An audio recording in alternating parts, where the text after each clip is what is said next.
Olá de novo, pessoal. Neste vídeo quero lhes falar sobre a questão da Statuinte muito rapidamente. O processo da Statuinte tem cerca de 800 páginas e dá um livro. Mas é interessante que a gente não perca a memória de quem fez aquele golpe, né? Foi esta gestão que está aí, e quem foi que assinou aquilo, né? Que hoje se diz oposição, que patrocina um grupo aí chamado Renova. Que é o reitor velado deste grupo? Esta que é a verdade. Mas enfim, admitimos que não é o único culpado, foi toda aquela gestão, embora essa pessoa tenha tido uma participação especialíssima naquele golpe.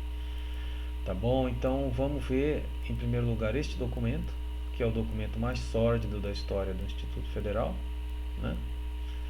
Acredito eu. E depois vamos ver um vídeo meu de alguns anos atrás, né, onde eu, em campanha pelo Conselho Superior, eu explicava, naquele pouco tempo que eu tinha, naquela correria, explicava a questão da Statuinte. Tá ok? Vamos lá então.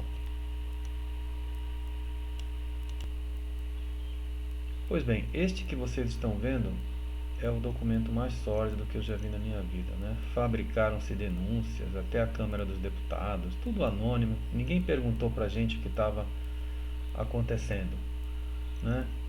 Pegaram aquelas denúncias anônimas e usaram como pretexto para interromper a Statuinte. É muito importante a gente ver quem foi o reitor em exercício, que hoje se diz oposição e diz que renova, que se este grupo for eleito vai ser o reitor de fato, acredito eu. Quem foi a pessoa que assinou, teve a coragem de assinar esse documento que fez tanto mal à história do nosso instituto. Tá bom? Vamos ver um vídeo agora explicativo. Vou pausar aqui para a gente chavear para o vídeo.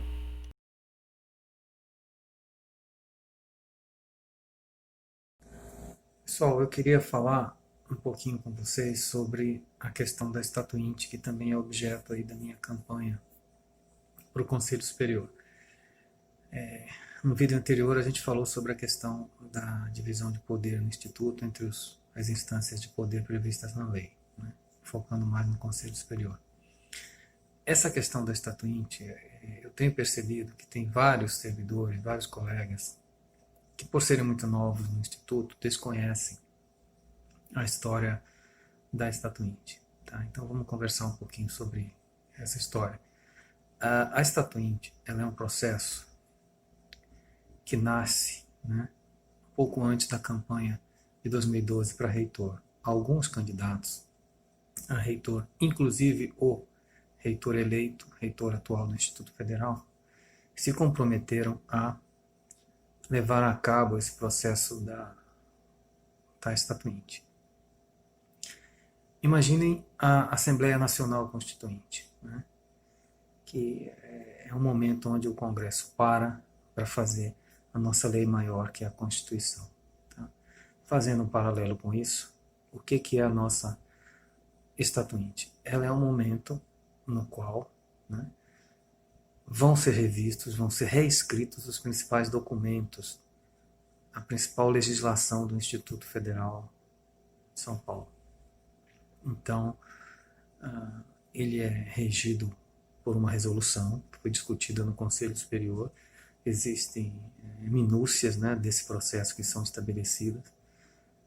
As etapas, em cada etapa vai ser discutido esse ou aquele documento, né? Então, grosso modo, a gente pode dizer que a primeira etapa discutiria o estatuto do Instituto Federal, a segunda etapa, a organização didática do Instituto Federal, a terceira etapa seria o regimento dos campos, e assim vai, né?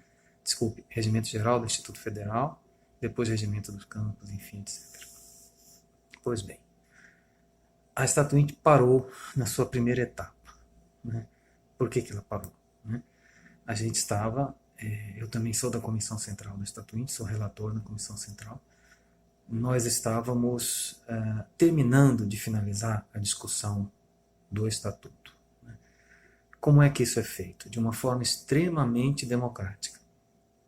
Em cada campus haviam comissões locais da Estatuinte que promoviam discussões. Essas discussões culminavam em assembleias locais nos campos, onde cada membro da comunidade interna, né, cada professor, ou técnico administrativo e aluno, fazia a sua crítica ao estatuto atual e dava sugestões em qual artigo ele queria mudar, enfim, etc. Isso era feito de uma forma democrática. Desse processo saiu um conjunto de sugestões daquele campus para a Estatuinte. Nessa mesma assembleia eram eleitos delegados. O que são os delegados? São como os advogados do campus para defender aquelas propostas do campus para o novo estatuto. Pois bem, além das assembleias, haviam também audiências públicas, que são parecidas com assembleias, só que a comunidade externa pôde participar também, com novas sugestões. Né? Finalizado tudo isso, a comissão local da Estatuinte daquele campus iria compilar as propostas e enviar para a comissão central. A comissão central iria fazer a compilação, por sua vez, disso tudo, marcar um congresso, onde os delegados de todos os campos iriam se encontrar para debater, para defender cada um as suas propostas que eles traziam dos campos. E via votação, artigo por artigo, a gente ia construir um novo estatuto do Instituto Federal. Eu desconheço, né, na minha história no Instituto Federal, um processo tão democrático quanto esse. Simplesmente desconheço.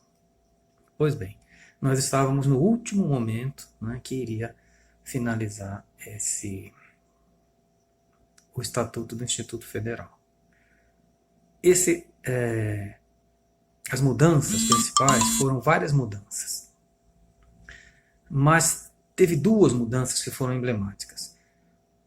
O fim da reeleição para reitor e diretores. Né? A comunidade decidiu e colocou isso no novo estatuto, que reitor não poderia mais se reeleger nem diretor. E também a alteração da própria composição do Conselho Superior. O que a comunidade decidiu? Que aqueles membros do Conselho Superior que são tirados do CODIR, do Colégio de Dirigentes, né, iriam sair, são 5 membros. Iria ficar só um e sem direito a voto, só com direito a voz. O que me parece extremamente razoável. Por quê? Porque o Colégio de Dirigentes, por lei, a lei de criação dos institutos federais, diz que ele é um órgão consultivo e não deliberativo. Mas o que estava acontecendo é que ele estava deliberando coisas dentro do Conselho Superior via os seus representantes. Então, eles, basicamente, se você vê hoje, a pauta do CONSUP, do Conselho Superior, ela é função da pauta do CODIR. Né? Existe uma ingerência dos gestores dentro do Conselho Superior. Isso não pode acontecer. Tem que haver independência entre os poderes. Então, a Estatuinte foi muito sensata na figura da comunidade, foi a comunidade que fez isso, decidiu essas duas modificações. Pois bem, isso foi na véspera da eleição para reitor. Bem próximo à eleição para reitor. Então, o que aconteceu? Começaram a surgir algumas denúncias, todas elas anônimas, a respeito da Estatuinte, denúncias absurdas, enfim, minúcias, né, enfim. E, num ato, né, foi um ato unilateral da reitoria, do reitor em exercício, a Estatuinte foi interrompida e foi aberta um processo sindicante para se investigar aquelas denúncias. Todas elas anônimas, inclusive envolvendo denunciantes aí, supostamente como ligados diretamente ao gabinete. Enfim. Como a Statuinte parou, né, a reeleição pôde acontecer, houve a reeleição. Bom, gente, como eu disse, foi um brevíssimo relato, tá? E tem muita história para contar da Statuinte, né? Quem deu o golpe na Statuinte, quem assinou o documento, depois concorreu ao Conselho Superior falando de Statuinte, de retomada de Statuinte, né? É uma piada. E depois eu soube que quando se elegeu ao Conselho, já queria de novo dar outro golpe, puxar a Statuinte para dentro do Conselho Superior para que ela existisse ali dentro, né? As decisões fossem tomadas ali. Então, é complicado, né? Eu fui candidato ao Conselho Superior em 2019, tive que abandonar essa candidatura por conta de uma doença gravíssima. Eu peguei dengue e foi muito ruim, uma doença que eu não desejo para ninguém. Mas eu ia até convidar esse senhor para um debate sobre a Statuinte naquela ocasião, porque quando eu vi a pessoa que interrompeu a Statuinte, né, numa manobra eleitoreira ali, querer usar como plataforma de campanha a própria Statuinte, a defesa da Statuinte, o queixo caiu. Mas assim são campanhas e algumas pessoas, né? Tá bom, gente? Então, vamos manter-nos unidos, aquela força sempre de mãos dadas até o final. Só falta isto aqui: foco, concentração, foco total até o final. Tamo junto, beijo no seu coração. Até o próximo vídeo.